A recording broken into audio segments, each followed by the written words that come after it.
नमस्कार, आप देख रहे हैं बड़ी बहस और मैं हूं आपके साथ शुभेंदु सिंह। और एक साल के आय व्यय का पूरा ब्यौरा देश के सामने है, जिसको लेकर सत्ता पक्ष और विपक्ष अलग अलग तरह की प्रतिक्रियाएं अब दे रहे हैं। एक तरफ जहां पक्ष का कहना है कि बजट देश के भविष्य को संवारने वाला है, इस बजट से देश की अर्थव्यवस्था को एक नई दिशा मिलेगी। मुख्यमंत्री शिवराज सिंह चौहान ने बजट को लेकर प्रधानमंत्री और वित्त मंत्री को बधाई देते हुए बजट को भारत के निर्माण वाला बजट बताया। वहीं शिवराज सिंह चौहान ने मध्य प्रदेश को सौगात मिलने पर भी खुशी जाहिर की और केंद्र सरकार का धन्यवाद देते हुए कहा कि केन बेतवा को जोड़ने के लिए 44,000 करोड़ रुपए से ज्यादा खर्च किया जाएगा, जिसमें हमारा बुंदेलखंड बदल जाएगा।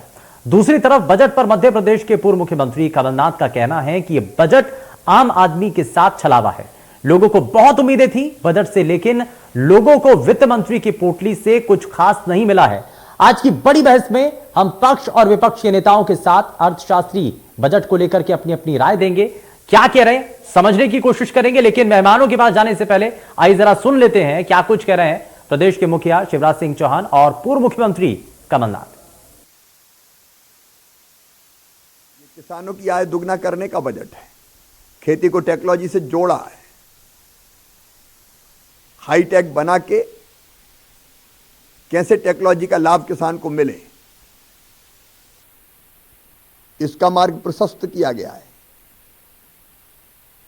प्राकृतिक खेती लोगों के स्वास्थ्य को भी उत्तम बनाएगी और धरती का स्वास्थ्य भी उत्तम रहेगा। नई शिक्षा नीति को जमीन पर लागू करने के लिए पर्याप्त प्रावधान किया गया है। मध्य प्रदेश को तो बड़ी सौगात मिली है। नदी जोड़ो परियोजना के अंतर्गत कैन और बेतवा को जोड़ने पर 44,000 करोड़ रुपए से ज्यादा की धनराशि खर्च की जाएगी। बुंदेलखंड बदल जाएगा हमारा। बजट में बेरोजगारी के बारे में कुछ नहीं है, बजट में कृषि क्षेत्र के बारे में कुछ नहीं है। बजट में है क्या? कौन सी राहत दी है साधारण व्यक्ति को? मैं तो ये पूछना चाहता हूँ। बड़े बड़े उद्योगपतियों को इससे लाभ होगा। आज हमारा बेरोजगार नौजवान जो भटक रहा है, छोड़ दो, वो उसके चेहरे में आज निराशा है।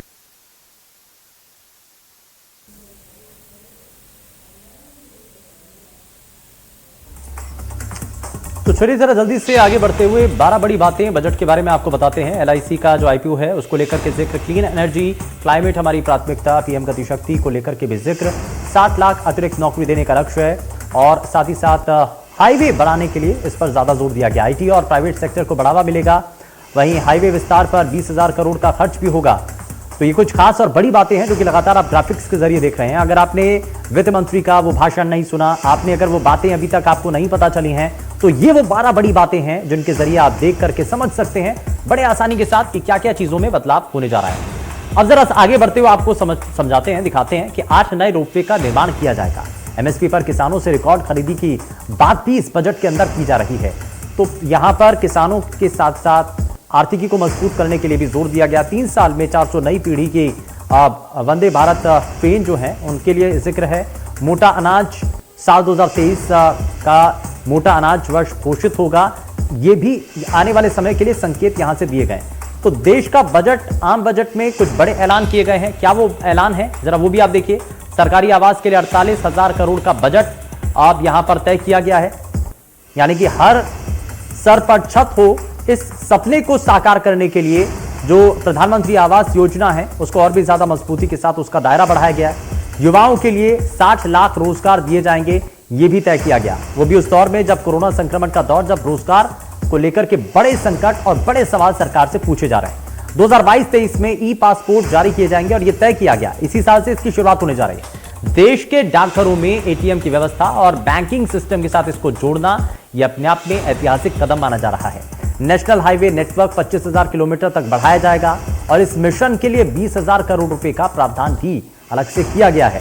वहीं MSME को 6,000 करोड़ का प्रावधान किया गया है और 5 साल में योजनाओं के लिए 6,000 करोड़ रुपए दिए जाएंगे। उद्यम, ई-श्रम, NCS और असीम पोर्टल को लेकर के यहां पर चर्चाएं बहुत तेजी के साथ की गई और इसका भी इस बजट के अंदर जिक्र किया गया है। तो टैक्स की बात जरा कर लेते हैं। जनवरी में 1.4 लाख करोड़ का रिकॉर्ड GST कलेक्शन हुआ है। तो यानी कि यहां से ये संकेत मिलते हैं कि GST अगर अच्छा खासा आप यहां पर आता है तो यानी कि व्यापार भी बढ़ा है। टैक्स रिटर्न में गलती सुधारने के लिए अब 2 साल मिलेंगे। यहां पर एक बड़ी राहत जरूर जितने भी टैक्स फाइल करने वाले जो लोग हैं, टैक्स रिटर्न भरने वाले जो लोग हैं, उनके लिए राहत भरी बात है। वहीं दिव्यांगों को जो है वो टैक्स से राहत दी गई है। 18 से 15% का जो कॉर्पोरेटिव टैक्स है उसको कर दिया गया है। मार्च 2023 तक स्टार्टअप को जो टैक्स है उसमें कहीं ना कहीं राहत है। वर्चुअल करेंसी पर 30% का टैक्स लगेगा। वर्चुअल करेंसी में घाटा हो या मुनाफा, आपको टैक्स देना पड़ेगा, यह भी इस बार तय कर दिया गया। नया टैक्स रिफॉर्म लाने की योजना भी सरकार बना रही जा रही है। वहीं क्रिप्टो करेंसी में गिफ्ट करने पर भी टैक्स लगेगा। वर्चुअल डिजिटल एसेट ट्रांसफर पर 30% टैक्स लगेगा। क्रिप्टो करेंसी से कमाई पर 30% का टैक्स लगेगा। राज्य कर्मचारियों के लिए एनपीएस में छूट, केंद्र के लिए दरअसल इसमें जिक्र भी है। और एनपीएस में एम्प्लॉयर का कंट्रीब्यूशन कितना हो यह भी तय किया गया। यानी इनकम टैक्स स्लैब में इस बार कोई भी बदलाव नहीं किया गया है। और जरा कुछ और खास बातें हैं। 2022 में 5G स्पेक्ट्रम की नीलामी होगी और यहां से नए रोजगार सृजित होने की संभावनाएं भी हैं और इसी का जिक्र भी इस बजट के अंदर किया गया है। तो ये आप देख रहे हैं कुछ बड़ी बातें, कुछ खास बातें इस बजट की। वही आपको साथ ही साथ ये भी बताएं कि ईज ऑफ डूइंग बिजनेस पर राज्यों के साथ मिलकर के काम करने की जरूरत भी है और इसको आगे बढ़ा करके राज्यों की मदद के साथ आप लोगों की सेवा के तौर पर काम करने की कोशिश है। बिल्डिंग लॉ, टाउन प्लानिंग के नियम को आधुनिक सरकार के द्वारा किया जाएगा, इस पर भी इस बजट के अंदर फोकस किया गया है। वहीं साथ ही साथ SEZ नए कानून से इंडस्ट्रियल हब बनाने की जो तैयारी है वो भी की जाएगी और इसमें तब्दील कर दिया जाएगा। तो एक लॉन्ग टर्म विजन के तौर पर इसको देखा जा रहा है। वहीं ई पासपोर्ट चिप लगे जो पासपोर्ट है वो जारी किए जाएंगे और ये संभावना है कि इसी साल से इसकी शुरुआत होने जा रही है। वहीं सरकारी दफ्तरों में ई बिल सिस्टम शुरू किया जाएगा और जल्द से जल्द इस सिस्टम को भी शुरू करने की बात की जा रही है ताकि जो बिलों का जो सिस्टम है वो ई बिल सिस्टम के जरिए हो पाएगा। मध्य प्रदेश के लिए एक बड़ी बात, बजट में केन बेतवा लिंक परियोजना का जिक्र भी हुआ और अलग से इसके लिए बजट भी तय किया गया है। तो केन बेतवा परियोजना से सिंचाई में किसानों को बहुत हद तक आसानी होगी और इसके जरिए जो फायदा है वो किसानों को मिल पाएगा। और चलिए जरा जल्दी से आगे बढ़ते हैं और एक खास मेहमान हमारे साथ कार्यक्रम में जुड़ चुकी हैं। कांग्रेस पार्टी से प्रवक्ता हैं अनुराधा सिंह। बहुत स्वागत है अनुराधा जी आपका कार्यक्रम में। और शुरुआत देश के बजट से ही कर रहे हैं। एक महिला होने के नाते भी जरा मैं जानना चाह रहा हूं कि बतौर एक महिला होने के नाते आप इस बजट को किस तरीके से देख रहे हैं। भारतीय जनता पार्टी के नेता, प्रवक्ता, सरकार के मंत्री सभी कह रहे हैं कि बहुत हद तक ये बजट आप लोगों के हित में है, चाहे इसमें रोजगार की बात हो, चाहे किसानी की बात हो। लेकिन विपक्ष के तौर पर कांग्रेस पार्टी के एक नेता होने के नाते, प्रवक्ता होने के नाते, एक महिला होने के नाते आप इस बजट पर क्या कहना चाह रहे हैं? देखिए, सबसे पहले तो मैं ये कहना चाहूंगी आपके चैनल के माध्यम से सभी आपके इंडिया न्यूज चैनल के दर्शकों को मेरा नमस्कार। और आपको भी मैं कहना चाहूंगी कि ये बजट मोदी सरकार, जैसा कि पूर्व में भी जुमले वाली सरकार है, वैसा ही इन्होंने बजट पेश किया। नंबर 1 आप देखिए, सबसे पहले कि आज बेरोजगारी आज चरम पर है। आप आंकड़े देखिए, CMI के आंकड़े देखिए, वो कह रहे हैं 50 to 60%। 60 मेरी आवाज आ रही है सर? बिल्कुल बिल्कुल आपकी आवाज आ रही है। Hello, am I audible? बिल्कुल, आप अपनी बात रखिए। जी, मैं ये कह रही हूँ CMI के ही हम आंकड़े, जी CMI के आंकड़े देखें तो आप ये बताया जा रहा है CMI के आंकड़ों के द्वारा कि आज 60% बेरोजगारी है। दूसरी, आप इंडिया टुडे के सर्वे देखिए, आज भारत में 70% आदमी स्ट्रगल कर रहा है, संघर्ष कर रहा है आजीविका के लिए। तीसरी चीज आप देखिए, किसानों के लिए इस बजट में कोई भी प्रावधान नहीं है। 220 जो आपने इन्होंने कहा कि किसानों के लिए क्या है इस बजट में, कुछ भी नहीं है। खोखली बातें, खोखला बजट। और आप अब चौथी चीज मैं आपको ये बताना चाह रही हूं कि आप रेलवे पे आ जाइए। रेलवे को PPP मॉडल पे कर रहे हैं। जैसे एयर इंडिया को इन्होंने प्राइवेटाइज कर दिया, वैसे ही रेलवे को भी प्राइवेटाइज कर देंगे। 10 रुपए से, जो कांग्रेस की UPA सरकार में जब 10 रुपए प्लेटफॉर्म टिकट था, आज 50 रुपए है। आज रेलवे में एक आम आदमी जो जनरल टिकट लेके चढ़ जाया करता था, वो जा नहीं सकता है मोदी युग में। आप ये बताइए, रेलवे जो सबसे ज्यादा एम्प्लॉयमेंट जनरेशन सेक्टर हुआ करता था भारत का, रेलवे बजट अलग से आता था, रेलवे में नौकरियां खत्म, माने बेरोजगारी चरम पे। आज नौबत ये है, इकोनॉमिक सर्वे खुद कह रहा है कि भारत में बेरोजगारी इतनी है कि मोर देन 60% युवा नौकरी ही नहीं तलाश रहे हैं। यह बहुत चिंताजनक स्थिति है। अब मैं ग्रामीण भारत के लिए आपके पास आना चाहूंगी। रूरल सेक्टर में मोदी सरकार के 7 सालों में 9% आय घटी है। आय घटने का सीधा सीधा तात्पर्य है कि जब परचेजिंग पावर कम होती है तो लोगों का कंजम्पशन भी कम होता है, कंजम्पशन कम होता है तो इकोनॉमी घटती है। मोदी सरकार पूंजीपतियों की सरकार है। कॉर्पोरेट जो सेस है इन्होंने 18 से 14% किया। और वहीं आप देखिए कि जो आप देखिए ना क्या क्या किया है इस बजट में, ये खोखला बजट है। आप देखिए क्रिप्टो करेंसी पर टैक्स लगा दिया, क्रिप्टो करेंसी पर लॉ नहीं है, कोई इनका विजन नहीं है। अरे भैया 1 साल में दुनिया बदल जाती है, आप 25 साल का विजन दिखा रहे हैं क्योंकि अकाउंटेबिलिटी से बचना चाहते हैं। ये हमेशा भागते हैं। बीजेपी भारतीय अर्थव्यवस्था को गर्त में ले गई। बीजेपी ने भारत की जो अर्थव्यवस्था इतनी अच्छी थी आदरणीय मनमोहन सिंह जी के यूपीए लेड गवर्नमेंट में, उसको इन्होंने चौपट कर दिया। पेट्रोल डीजल के दाम, अब मैं आपको बताती हूं, हर भारतीय को इफेक्ट करता है।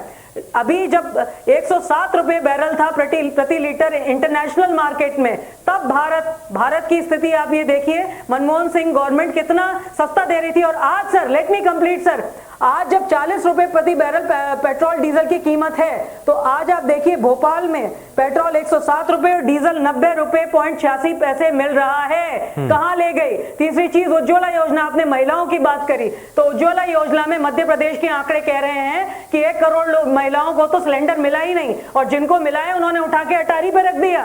कांग्रेस की सरकार में 415 रुपए उज्ज्वला जो नॉर्मल सिलेंडर था वो मिला करता था, आज 900 रुपए मिल रहा है। महिलाओं को तो चूल्हे तक सीमित कर दिया। आप बताइए, बेचारी लकड़ियां भी इनके कंडे थोप रही हैं। आज ये हालत है मोदी सरकार है। मोदी सरकार सिर्फ जुमलेबाजी करती है। मोदी सरकार ने पूरे देश की इकोनॉमी को ध्वस्त कर दिया। और कांग्रेस ने आज जो अपना घर घर चलो अभियान शुरू किया है, उसके तहत कांग्रेस बताएगी कि मोदी सरकार ने क्या देश के लिए अर्थव्यवस्था को पूरी चौपट कर दिया। सुनिए तो सही, कांग्रेस के राज ठीक है, आपने पूरी तरीके से सरकार को घेर लिया है। आपने कई सवाल यहाँ पर उठाए हैं, लेकिन एक सवाल यहाँ पर बीजेपी के जो नेता है ना, जो इससे पहले तक हमारे साथ कार्यक्रमों के जरिए जुड़े, और हम भी जो लगातार बातें दिखा रहे हैं, उसमें बीजेपी के नेताओं की तरफ से कहा जा रहा है कि कांग्रेस पार्टी की अब मजबूरी हो चुकी है। ये सियासी मजबूरी है जिस वजह से सिर्फ इस बजट को लेकर के विरोध किया जा रहा है, क्योंकि इस बजट के अंदर किसानों का भी जिक्र किया गया है, रोजगार के संकट को दूर कैसे किया जाए, लॉन्ग टर्म विजन के साथ उसकी बात की गई है।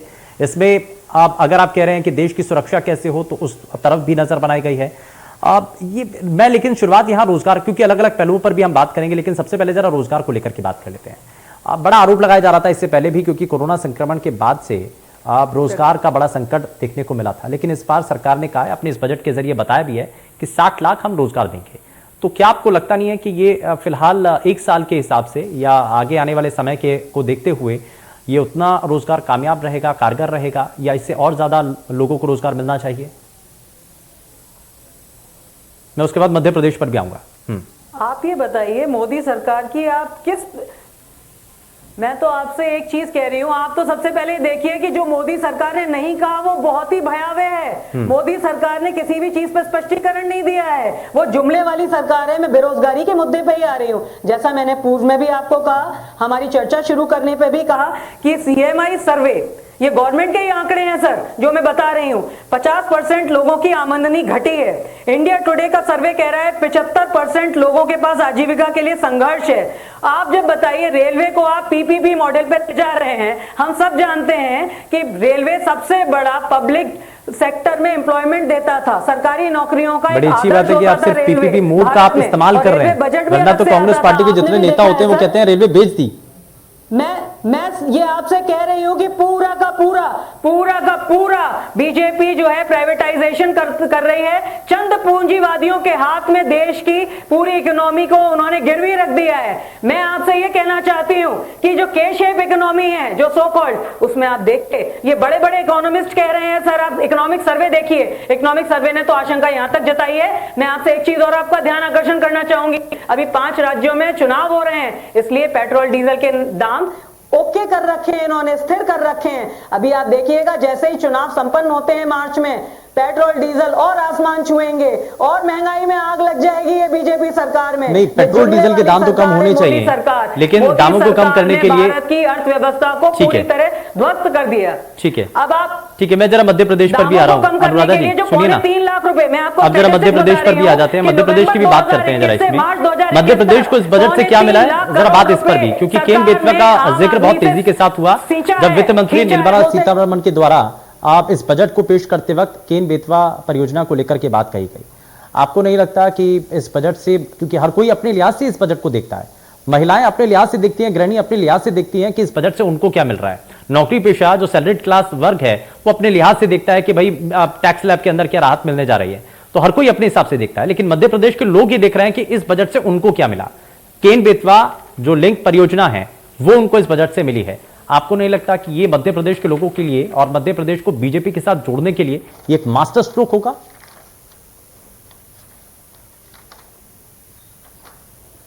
देखिए सर, मैं पहले भी आपसे कह चुकी हूं, मोदी सरकार पूरी तरीके से विफल सरकार है और ये जुमलों वाली सरकार है। ये पहले भी बड़ी बड़ी सिंचाई योजनाओं की करोड़ों रुपए की घोषणा कर चुके, आज तक क्या क्रियान्वयन हुआ? मैंने आपको जो कई एग्जाम जो पब्लिक डोमेन में है अभी आप देखिए, मध्य प्रदेश के सरकारी आंकड़े ही कहते हैं कि 1,000 करोड़ लोगों को एक करोड़ लोगों को, महिलाओं को उज्ज्वला के सिलेंडर नहीं मिले हैं। मध्य प्रदेश सरकार के खुद के आंकड़े कह रहे हैं, और जिनको मिला उनकी भी मैंने आपको बताया कि अटारी में रख के रह दी महिलाओं के लिए। इनकम टैक्स ने आप देखिए मिडिल क्लास को ध्वस्त कर दिया। चलिए ठीक है, चलिए ठीक है, ये कई महत्वपूर्ण चीजें हैं। बहुत शुक्रिया अनुराधा जी, आप जुड़िए हमारे साथ कार्यक्रम में। लेकिन देश के बजट को लेकर के जब बात है तो सवाल यहां पर यह भी है कि मध्य प्रदेश को इसमें क्या मिला है, जो कि हमने आपको बताया। पेशकश में फिलहाल के लिए बस उतना ही। नमस्कार।